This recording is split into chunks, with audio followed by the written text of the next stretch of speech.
Today we're going to see if we can fix a water leak in my camper trailer. Coming up.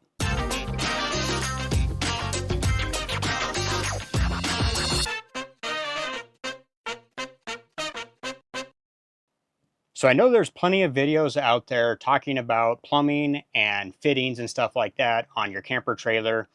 But the question that I have that I could not find the specific answer to was about the fittings coming off from the water pump. In this video, we're going to see if we can figure out a replacement for this guy right here. This is a barbed fitting that comes off from the water pump and goes to a nylon hose. Now here is the nylon hose that came off from the water pump and connected to the rest of the plumbing in the trailer. The piece on the water pump is barbed, which is perfectly fine to use with nylon plumbing. And then you use something like this, a hose clamp. But then it went to a PEX fitting. Now, not this one, but a PEX fitting, which looks like this. And in many of those videos, they talked about how you can't use a PEX fitting with nylon hose. It's just not going to seal very well, and you're going to inevitably have leaks, which is what I've been dealing with. I discovered a leak. It was coming out from underneath the cabinets and located where that leak was coming from, and it was coming from the nylon hose connecting to a PEX fitting. So as a temporary fix, I tried to remove it, cut it so that I had fresh hose making contact with the PEX fitting, clamped it back down. It worked for a very, very short period of time and then started leaking again, which I anticipated. Now here's what I wanted to figure out. I wanted to go directly from the water pump straight into PEX tubing so that I can just use the PEX fittings. Well, you can't use PEX pipe on these barbed fittings, and it's just not going to work. So I looked around. I couldn't find anything that was specific. I looked for videos, could not find the answer. So that's what I'm trying to answer today. I found these on Amazon. They also carried them at Lowe's. I'm sure Home Depot has them as well. So on the end here, both of them have the correct screw-on threads. However, this plastic one does not have anything on the inside here. This one with the PEX does have a rubber seal in there. So that's my concern, whether it's going to work or not. Fingers crossed it will, and then we can go directly to PEX tubing. Now for recording purposes, it's definitely going to be easier to remove the water pump to show you. And with it out, I'm going to be able to test fit these to see if we can get them on.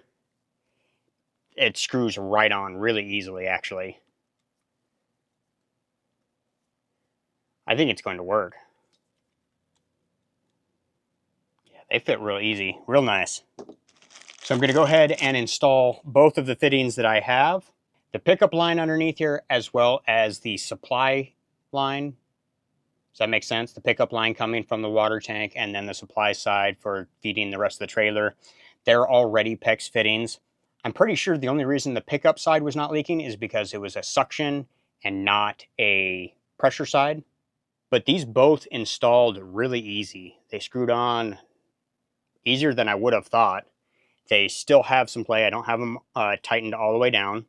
I want to leave them loose because I need to angle it at the right directions, because PEX is somewhat flexible, and actually it's really flexible right now because it is currently 112 degrees in Phoenix right now. So this is a little soft, a little flexible. So I might be able to manipulate this in a way that I don't need to use the elbows, but I have them in case I need them. I'm going to try and show you down here, but filming is not the easiest. But hopefully with this tiny little pocket DJI Pocket 3 that I'm using to record this, I'm hoping it'll fit down here. It's one of the things that makes this camera so great. It's small and a little bit easier to get into tight places to film. So I'm going to at least try it. If I can stop looking at the screen while I'm recording. Here's what it looks like underneath the cabinet. The water pump sits over here. So right here is the supply side coming from the freshwater tank. Up there is going to feed the rest of the trailer. That's going to be the high pressure side, and this will be the low pressure side. If you've never worked with PEX pipe before, don't be afraid because it's really easy to use. I am not confident in my soldering abilities. I haven't had very good luck with it. I want to try it again using the yellow can instead of the blue can, but I haven't had good luck with soldering copper pipe because they always leak. I definitely like PEX pipe because for a DIYer and somebody that is not an expert or professional or very good at many things, PEX pipe is very idiot proof. There are going to be much better videos, but I just want to run through just a couple of things real quick about the PEX pipe and the way that you use the fittings and stuff like that. So they have different types of crimp rings. I use these pinch rings, I think was what they're called. They don't even call them anything, but it's just this PEX clamp. But this is what it looks like.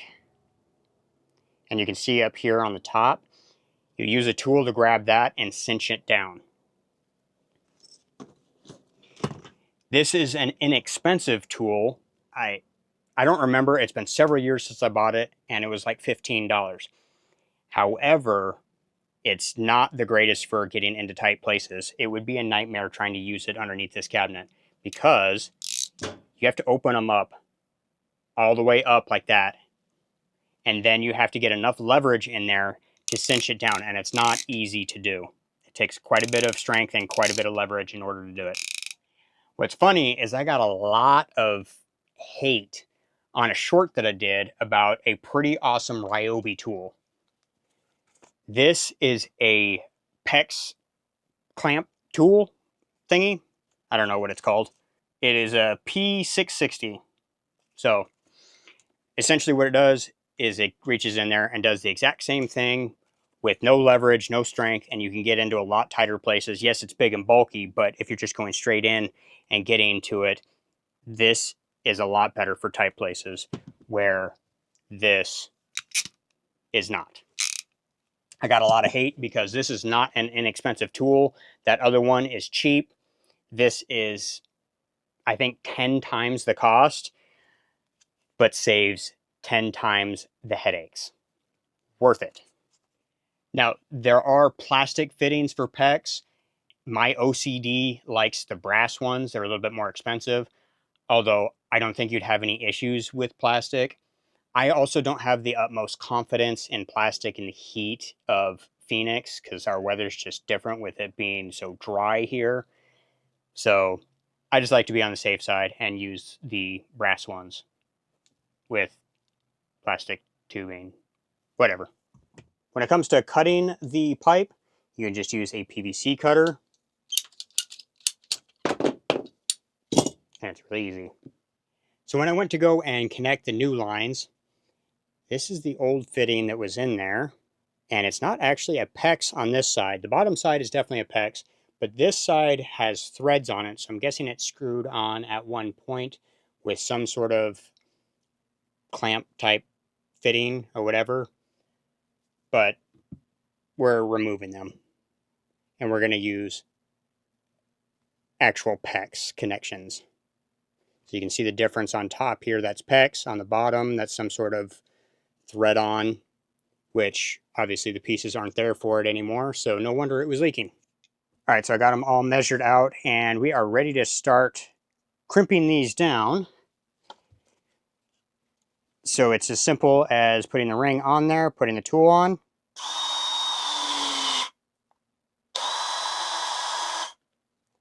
and pulling the button.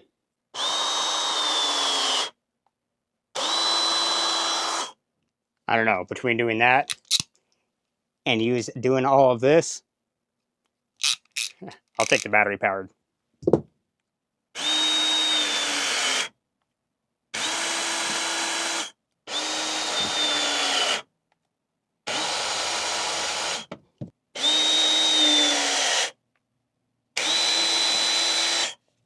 All right, so we can see that I use an elbow here on the low pressure side on the inlet, and then another elbow up here on the high pressure side. It could probably make that curve because it's long enough, but to be on the safe side, I just went ahead and used an elbow. I didn't want to put too much pressure on it. And the water pump is on like rubber mount, so it is flexible. I haven't tightened down the fittings on the water pump yet. I still have to do that, but all of the connections are made.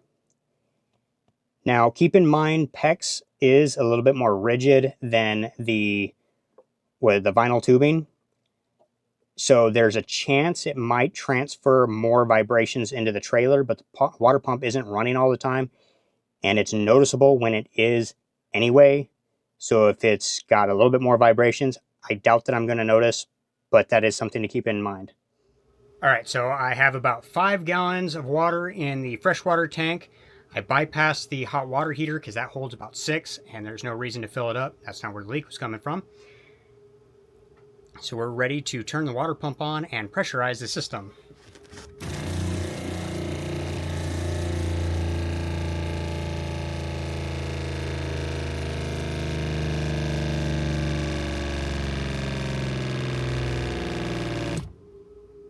Doesn't sound any louder than it normally does.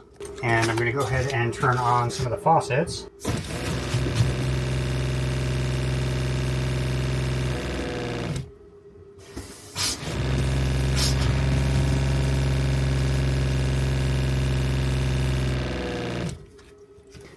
So I tested each faucet. Since we're not likely going to see any leaks because it needs some time, but we're not seeing any immediate leaks, but it needs some time to be pressurized. It's hot, and I don't intend to be out here for very long to test that. So we're going to wrap this video up on my next camping trip. That's what we're going to do when we have time to test it a little bit more.